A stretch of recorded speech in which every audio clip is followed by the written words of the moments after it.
All right, guys, today we're talking about 5 tricks or techniques that officers use during a DUI investigation. Now, this is not tips to get you out of a DUI. Don't drink and drive.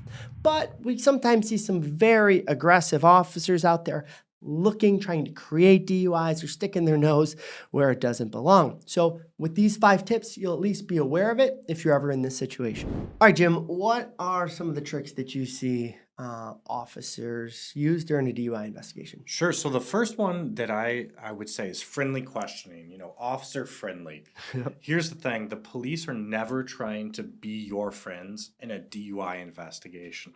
Some of the most common questions that we see are, where are you coming from? Where are you going?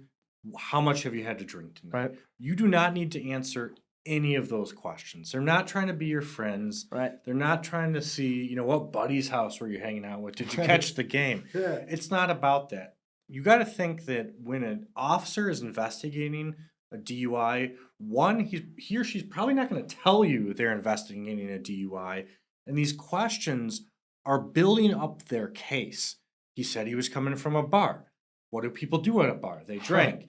He said he only had 1 or 2. I smelled an odor of alcohol, though. So those questions, my suggestion, politely decline to answer them. Yep. Officer, I respect your time. I respectfully decline to answer your questions.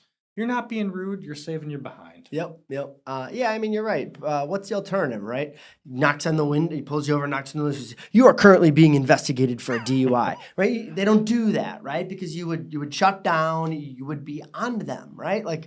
So instead, what's the total opposite approach, which is, hey man, how's it going? Where you come from? Comment on something in the surroundings, right? Stuff like that. So you builds a little rapport in the beginning, and then you're more likely to open up, make statements, do what they're going to ask you to do in a few minutes. So yes, just being aware of that can be really, really helpful. Sure. All right, so number 2 is that you are about to go through some divided attention tests. Most people aren't aware of it, and they certainly don't tell you that you're going through a test. They just put you through it. So what this is, and it is foundational to a DUI investigation.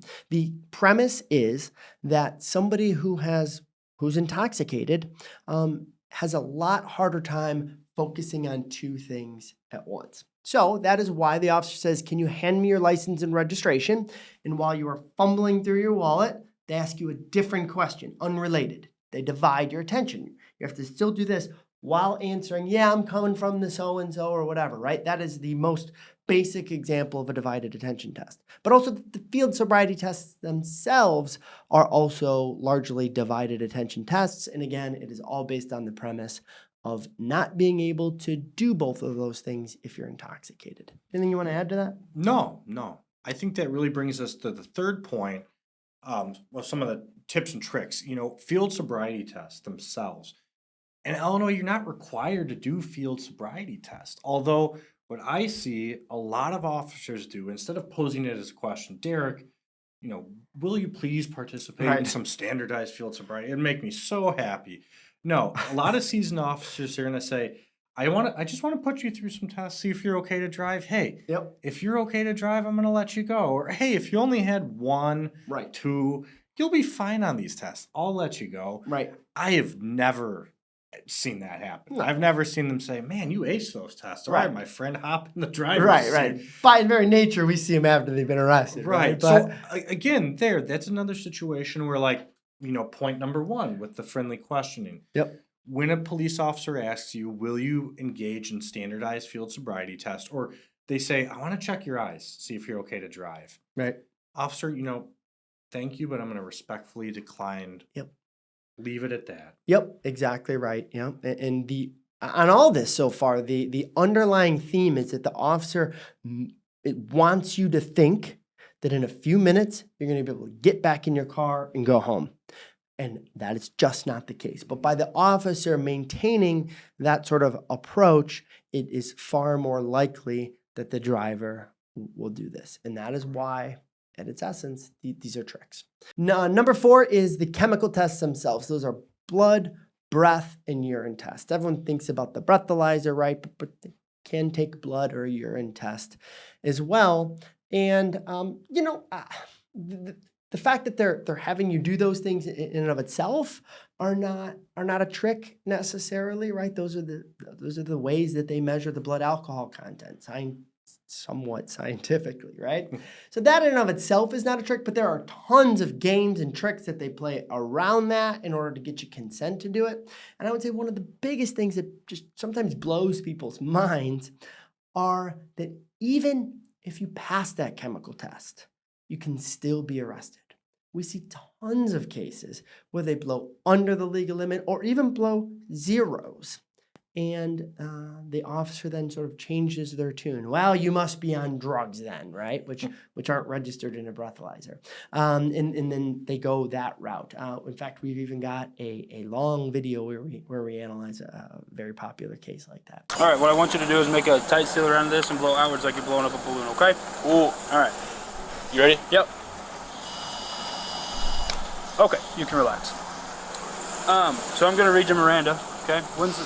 Right now you have the right to remain silent. Anything you say can and will be used against. Wow, so the kid blows zeros first time, and officer rolls right into Miranda.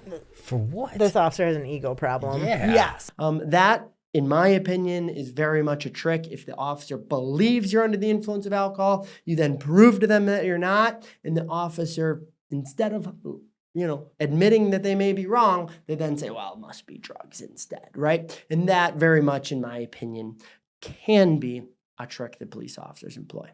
Yeah. All right, number 5. This one's maybe, something you may not associate with a DUI, but tell us about some cases where we've seen this trick used. Yeah, a big one is they're like vampires. They're trying to get into your car, and they're not going to get that without a warrant or without your consent. Yes.